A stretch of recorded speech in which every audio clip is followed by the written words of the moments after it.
What if the strength you feel slipping away could be held onto, not through a battle, but through a simple, profound understanding? The passing of years does not have to mean the passing of your vitality.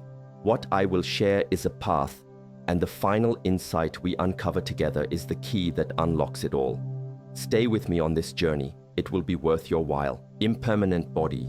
We often look at the flowing of time, especially as it relates to our own physical form, with a sense of apprehension, of loss. We see the lines on our skin, we feel the subtle shifts in our energy, the new stiffness in our joints, and we can mistake this for decay. We might see it as a fight we are losing against an invisible enemy called age. But I invite you to consider a different perspective. Look at a great ancient tree. In spring, it is full of vibrant green life, a promise of what is to come. In summer, it is in its full power, providing shade and fruit.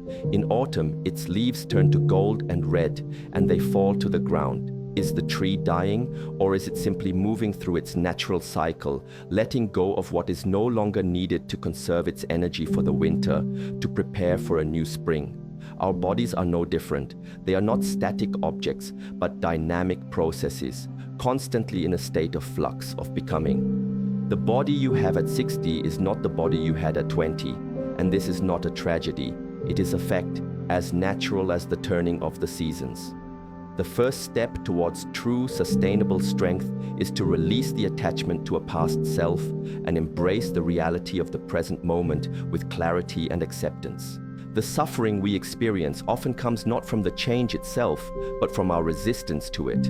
We hold in our minds an image of who we once were or who we think we should be, and we compare our present reality to that image.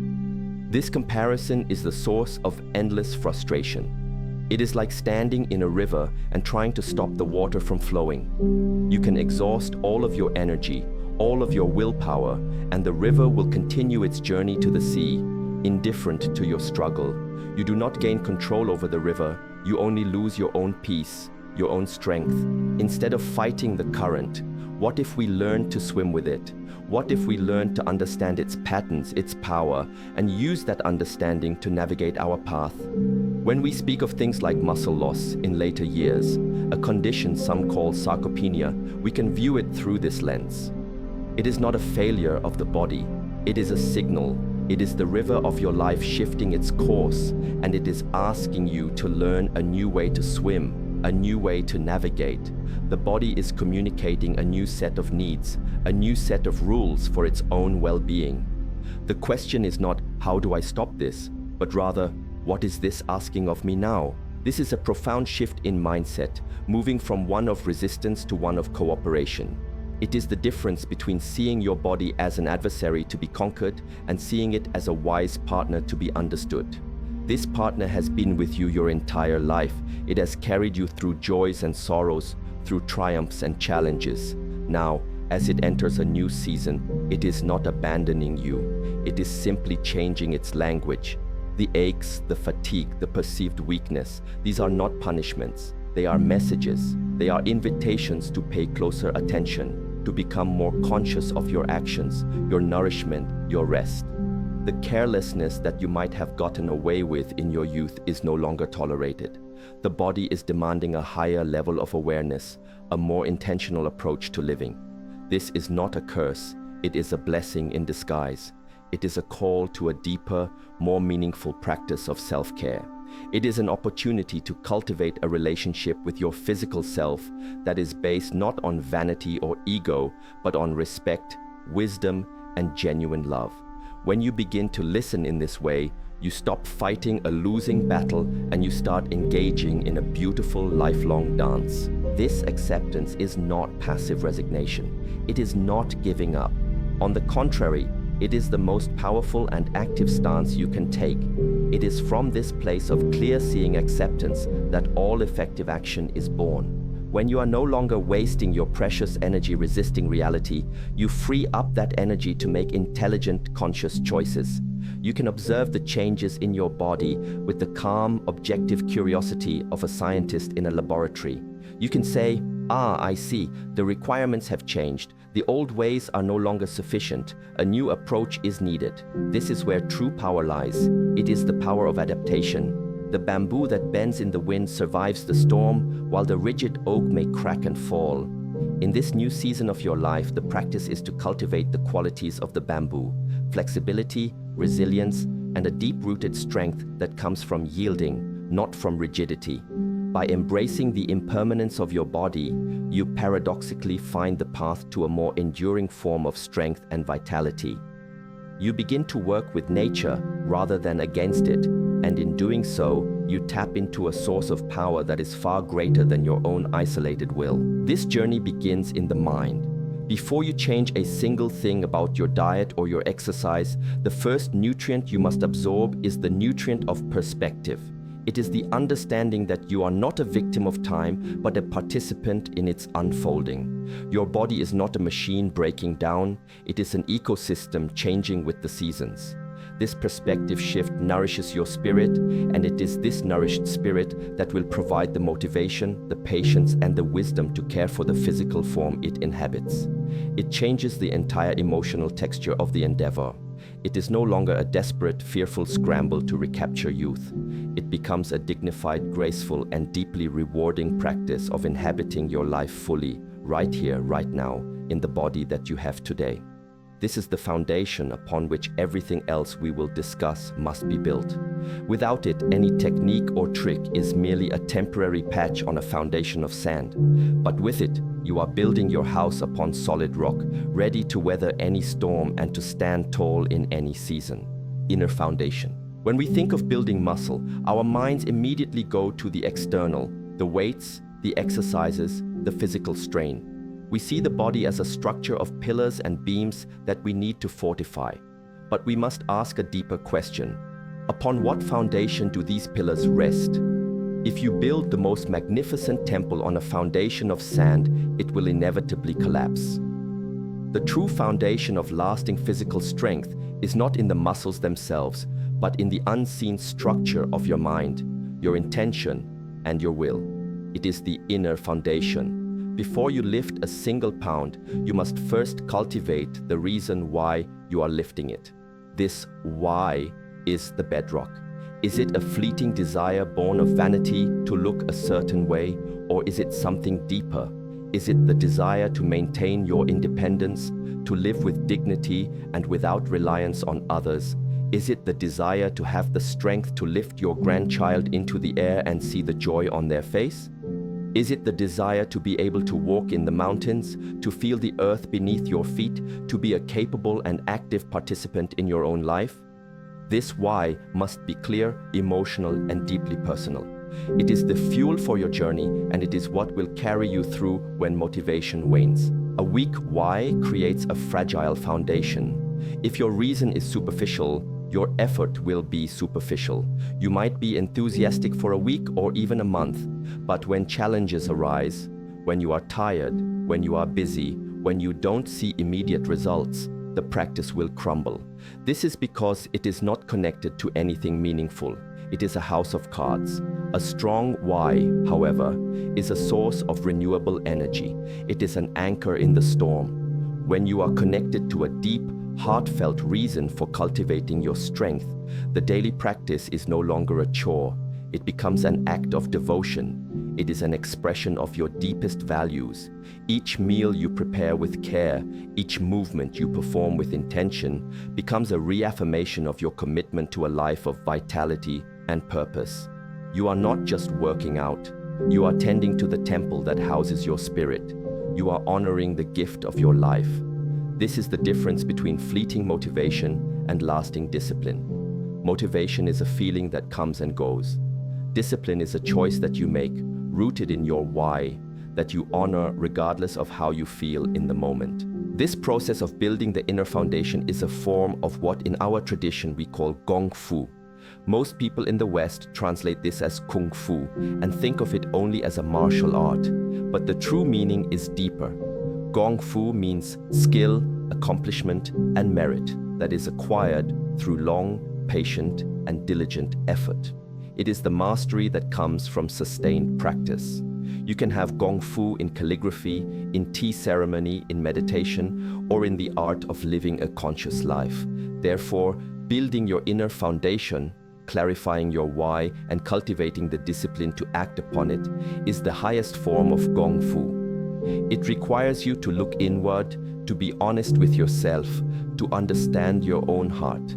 It is a quiet, internal practice, but it is the most powerful practice of all.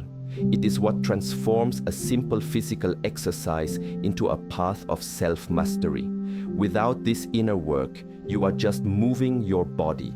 With it, you are transforming your entire being. Your physical strength becomes an outer reflection of your inner resilience. So how do we cultivate this foundation? It is not done through one grand gesture, but through the accumulation of small, consistent, and conscious choices. It begins with the decision to carve out a small amount of time each day that is dedicated to this practice. It could be just 15 minutes. But in those 15 minutes, you are fully present. You are not distracted. You are connecting with your why. Before you begin your movement, you take a moment to remember your purpose. You breathe. You bring your mind into alignment with your body. You choose to act not from a place of have to, but from a place of get to. You have the privilege of being able to care for your body, to move it, to nourish it. This is a gift. When you approach your practice with this sense of gratitude and reverence, the quality of your effort changes entirely. The focus shifts from the outcome, how much you lift, how many repetitions you do, to the process itself. The journey becomes the destination. Each conscious movement, each mindful breath is a victory in itself. This is how you build a foundation that is unshakable. This inner work also changes your relationship with setbacks. With a weak foundation, a missed workout, or a poor dietary choice can be seen as a failure, leading to guilt and the temptation to give up entirely. But with a strong inner foundation, you see it for what it is, a piece of information. It is feedback, you observe it without judgment, you learn from it, and you gently return to the path. The journey is not a straight line, it is a spiral. There will be moments of ease and moments of difficulty. The master is not the one who never falls, but the one who always gets back up. Your inner foundation, your deep why, is the hand that helps you up each time. It reminds you of what is truly important and gives you the strength to continue. This resilience is the hallmark of true strength. It is a strength that is not brittle but pliable and enduring. It is the quiet confidence that comes from knowing that your commitment is not dependent on external conditions, but is anchored in the deepest part of your being. This is the foundation that will support your physical vitality for all the years to come. Nourishing practice. Now that we have laid the inner foundation of intention, we can turn our attention to the physical materials required to build and maintain our temple. The conversation around muscle loss often becomes fixated on finding one single solution, a magic pill or powder. And yes, science and tradition both point to the crucial importance of one particular type of nutrient, the building blocks we call protein. It is undeniable that as the body ages, its ability to process these building blocks and use them to repair and synthesize muscle tissue can become less efficient. Therefore, ensuring an adequate supply of these materials becomes more important than ever. This is the what, and it is quite simple. The body requires these raw materials. Without the bricks, the builder cannot construct the wall. This is a fundamental truth, and we must honor it. But to stop here is to miss the entire point. It is to have a pile of bricks and believe you have built a home. The wisdom lies not in the what, but in the how and the why of our nourishment. Let's reframe this. Instead of thinking about getting enough protein, I invite you to think about engaging in a nourishing practice. The difference in language is subtle, but it is everything. Getting is an act of consumption, of taking. It is often mindless, a task to be checked off a list. A protein shake is chugged down, a bar is eaten on the run. The transaction is complete, but the opportunity for something deeper has been missed. A practice D, on the other hand, is an act of conscious participation. Nourishment is not just about the chemical composition of the food, it is about the intention and awareness you bring to the act of eating. It is a recognition that you are taking something from the outside world and making it a part of your own being. This is a profound and intimate act. When you sit down to eat, you have an opportunity to practice mindfulness, gratitude, and respect. You are not just fueling a machine, you are tending a sacred garden. The food you eat will become the very cells of your body, the very energy that powers your thoughts and actions. How can such an act be anything but a practice? This practice begins before the food even touches your lips. It begins with the conscious choice of what you will eat. It involves selecting high-quality, whole foods that are full of life force. It is the difference between something highly processed, created in a factory, and something that grew in the earth or lived a natural life. The energy of these things is different, and your body, in its wisdom, knows the difference. Then there is the preparation of the food. This too can be a meditation. As you wash the vegetables, as you cook with care, you are infusing the meal with your own intention. And finally, there is the act of eating itself. In a world that rushes, the simple act of slowing down is a revolutionary form of self-care. To chew your food thoroughly, to put down your utensils between bites, to truly taste the flavors and textures, this is not just good for digestion, it is an act of presence. It calms the nervous system and signals to the body that it is safe, that it can relax and properly receive the nourishment being offered. When the body is in this state, it can make much better use of the building blocks you provide it. So while we acknowledge the importance of protein, we embed it within this larger, more holistic practice. It becomes one part of a symphony, not a solo instrument. Yes, it is wise to distribute your intake of these building blocks throughout the day, rather than consuming them all in one large meal. This provides the body with a more steady supply for its constant repair work. Yes, it is particularly beneficial to engage in this nourishing practice after a session of conscious movement, as this is when the body is most receptive, when the builders are calling for the bricks. But these are tactical details. The overarching strategy is one of mindfulness. Are you eating because the clock says it's time, or are you listening to your body's true signals of hunger? Are you eating to soothe an emotion, or are you eating to provide genuine nourishment? These are the questions that a nourishing practice invites us to ask. It elevates the act of eating from a biological necessity to a spiritual discipline. When you adopt this approach, you begin to develop a new sensitivity. You start to notice how different foods make you feel, not just in your stomach, but in your mind, in your energy levels, in your mood. You become your own best teacher. The external advice from experts and books becomes a helpful guide, but your own inner wisdom, cultivated through mindful experience, becomes the ultimate authority. You are no longer following a rigid set of rules, but are engaged in a responsive, dynamic relationship with your body. The one nutrient is not a magic solution you add to your life. The true nutrient is the practice of consciousness itself. The protein is simply the physical expression of that consciousness. By treating the act of eating as a sacred practice, you ensure that the building blocks you consume are received by a body that is ready and able to use them to their highest purpose. To build a strong, resilient, and vital temple for your timeless spirit. Conscious movement. We have laid the inner foundation of intention, and we have gathered the high-quality building materials through our nourishing practice.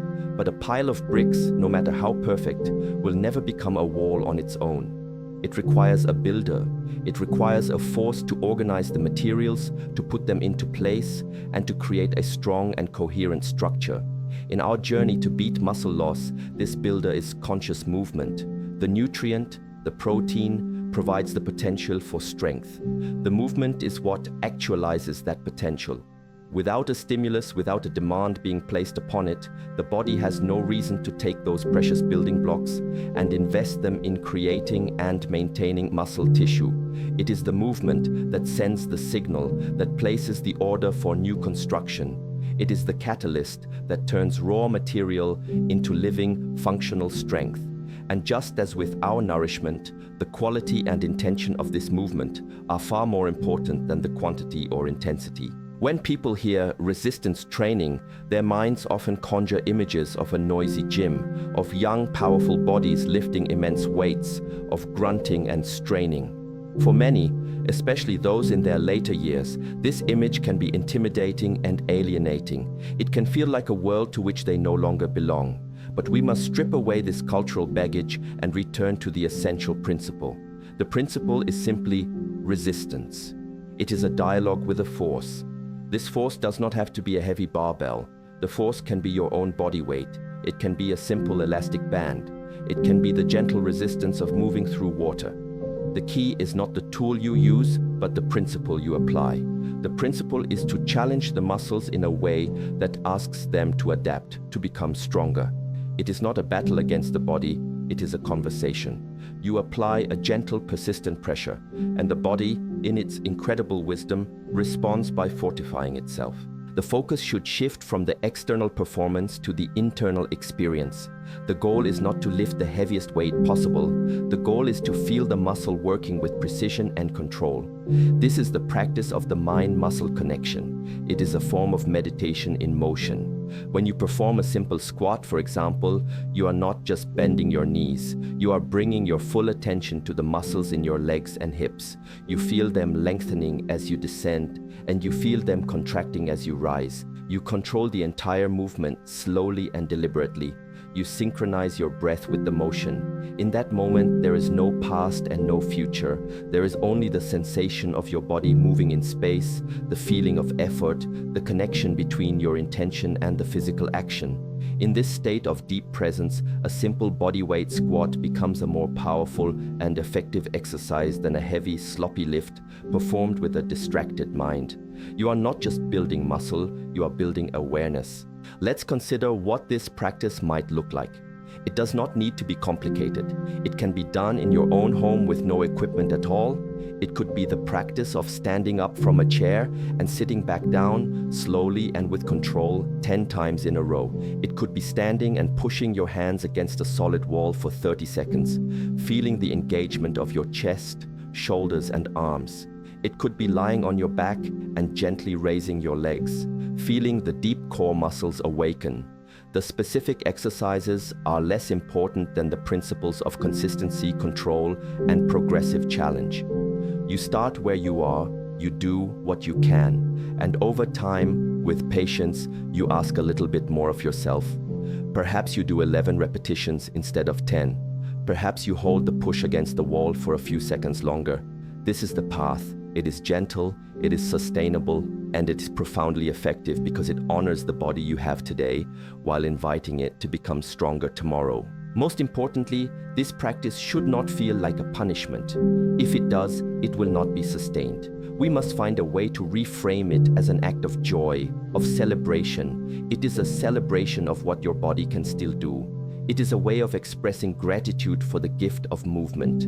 With each conscious repetition, you are not just fighting muscle loss, you are affirming your own vitality. You are sending a powerful message to every cell in your body that you are alive, that you are engaged, and that you intend to inhabit your life with strength and grace.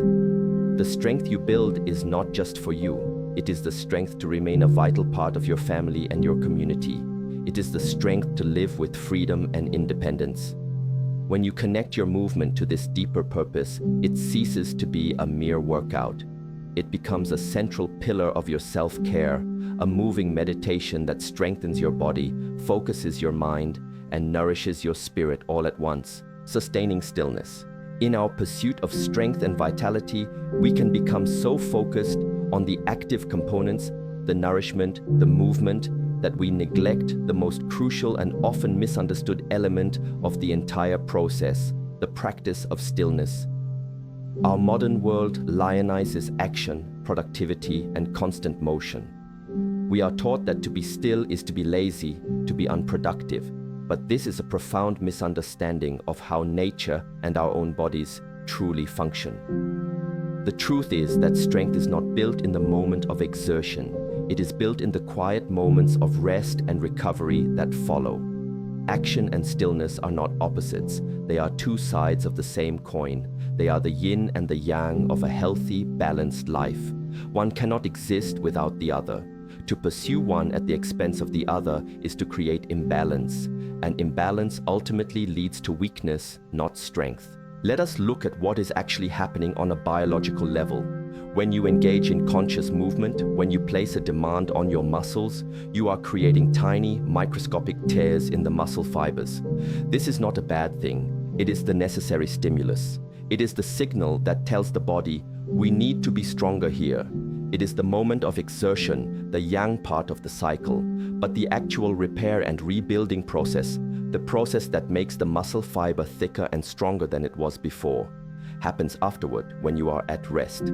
It is during these periods of stillness that the body takes the building blocks from your nourishing practice and uses its own incredible intelligence to weave them into new, more resilient tissue. Stillness is not emptiness. It is a period of intense, highly focused and profoundly important inner activity.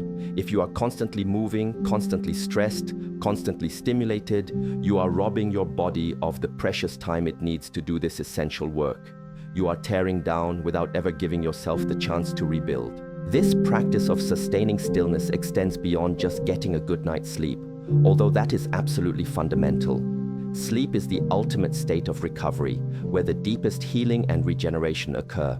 To treat your sleep as a sacred ritual, creating a calm, dark, and cool environment, winding down before bed, releasing the thoughts of the day is one of the most powerful health practices you can adopt.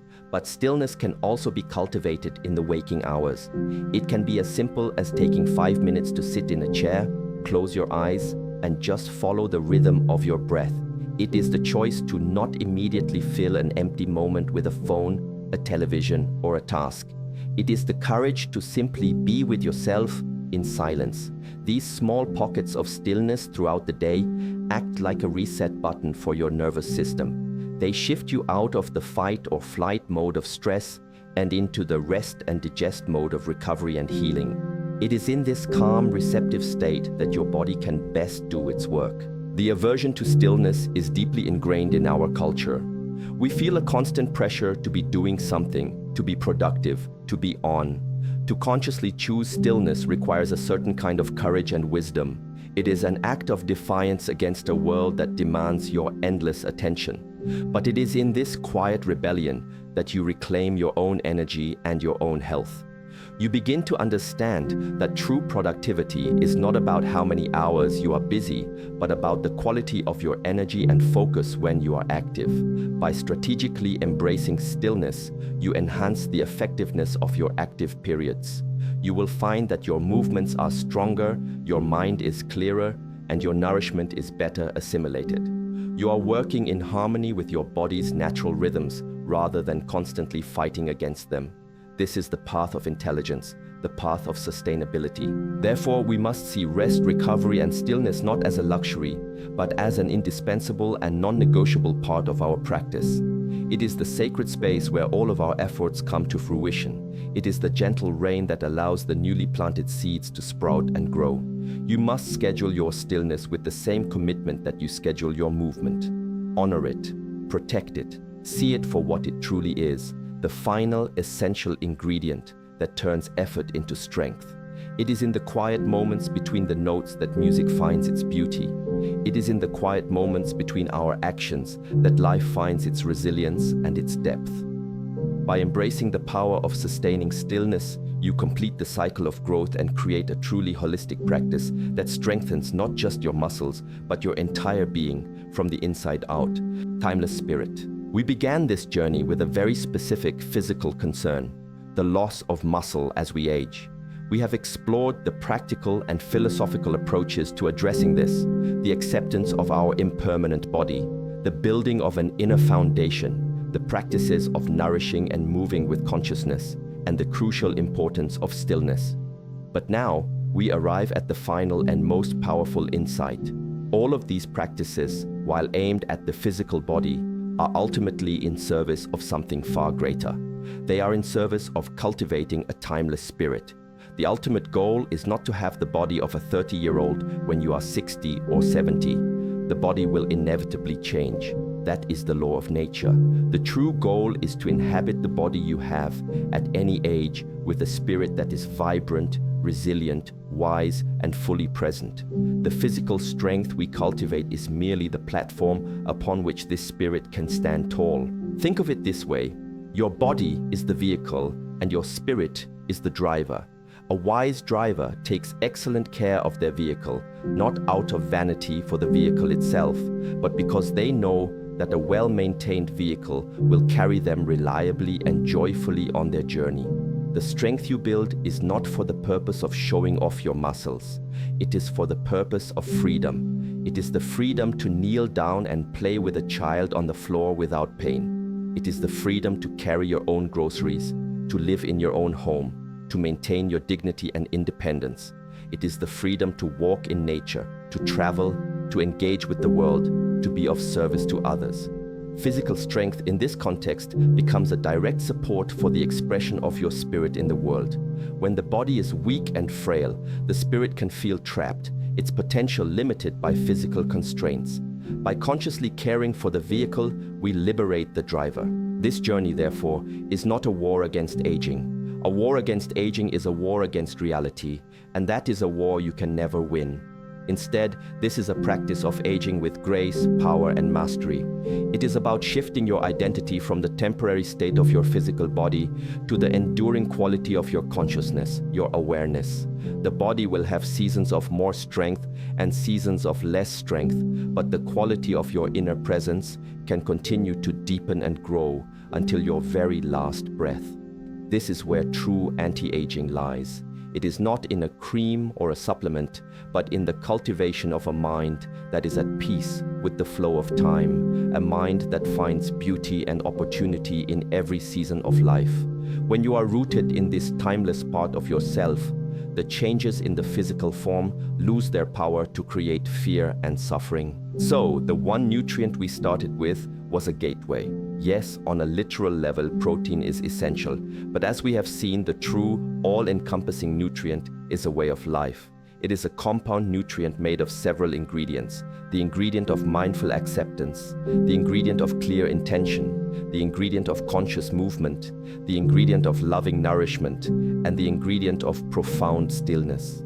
When you blend these ingredients together in your daily life, you create a powerful medicine that nourishes you on every level of your being. You are no longer just beating muscle loss. You are engaging in the art of living well. You are transforming a physical challenge into a spiritual path. This is the great secret. Any challenge, seen from the right perspective, can become a doorway to deeper self-knowledge and a more meaningful existence. The strength that you build through this integrated practice is of a different quality. It is not the brittle, ego-driven strength of youth. It is a mature, resilient, and quiet strength. It is a strength that is rooted in wisdom and expressed with grace. It radiates from you not as aggression, but as a calm and steady presence.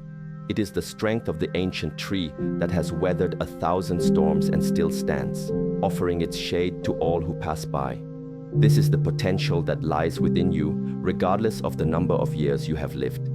It is the opportunity to become a master of your own life, to embody a strength that is not defined by age, but by the depth of your spirit. This is the journey, and it is a journey that is available to you starting right now. This entire path is about integration. It is about dissolving the false separation between mind and body, between the physical and the spiritual. The health of your muscles is inseparable from the clarity of your mind. The food you eat affects the quality of your thoughts. The way you move influences the state of your spirit. It is all one interconnected system, one beautiful, complex dance. By learning to lead this dance with wisdom, intention, and care, you are not just preserving your body. You are polishing the jewel of your own life, allowing your true, timeless spirit to shine through more brightly with each passing year. As a 58-year-old man who has been feeling more like a spectator in my own life lately, this message hit me right in the soul. I've been so focused on what I've lost that I never considered what this new season of life is asking of me. The idea of conscious movement and nourishing practice instead of just exercise and diet changes everything. It's not a fight anymore, it's an invitation. Thank you for this profound shift in perspective. Today, I'm starting my practice.